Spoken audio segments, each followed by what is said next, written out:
En ce mardi 1er août 2023, cela fait 20 ans jour pour jour que Marie Trintignant est décédée sous les coups du chanteur Bertrand Cantat.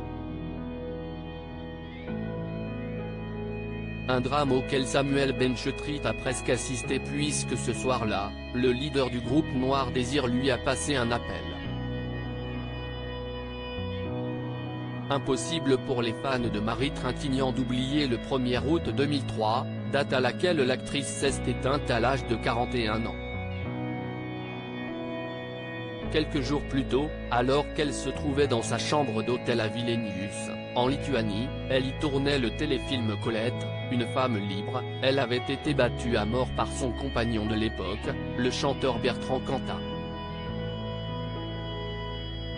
Le 6 juillet au soir, ils avaient passé la soirée chez un technicien lituanien du film, avant de regagner leur hôtel vers 1h du matin.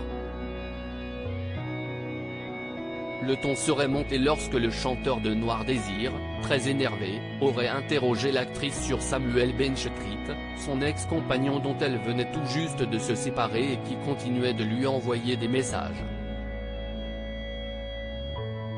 D'après le rapport d'autopsie, Marie Trintignant aurait reçu 19 coups, dont 7 au visage, et son nez aurait été fracturé. Mais ce n'est qu'au petit matin que Bertrand Cantat aurait alerté Vincent, le frère de l'actrice, lequel l'aurait retrouvée inconsciente, avec du sang coulant de sa bouche. Rapatriée en France en état de mort cérébrale, elle est décédée quelques jours plus tard. Samuel Benchetrit agacé par Bertrand Cantat. Marie Trintignant aurait-elle pu être sauvée si Bertrand Cantat ne l'avait pas laissée gisant au sol pendant des heures avant d'appeler les secours? Personne ne le saura jamais avec certitude. Ce que l'on sait en revanche, c'est que le soir du drame, le chanteur a appelé Samuel Benchetrit. Le réalisateur et actuel compagnon de Vanessa Paradis l'a révélé lui-même dans son livre La nuit avec ma femme, sorti en août 2016. Elle est où Marie? Aurait-il demandé à Bertrand Cantat, qui semblait très confus au téléphone. Dans la chambre, elle dort, on s'est beaucoup engueulé ce soir. Je l'ai giflé, lui aurait répondu ce dernier, laissant Samuel Benchetrit décontenancé.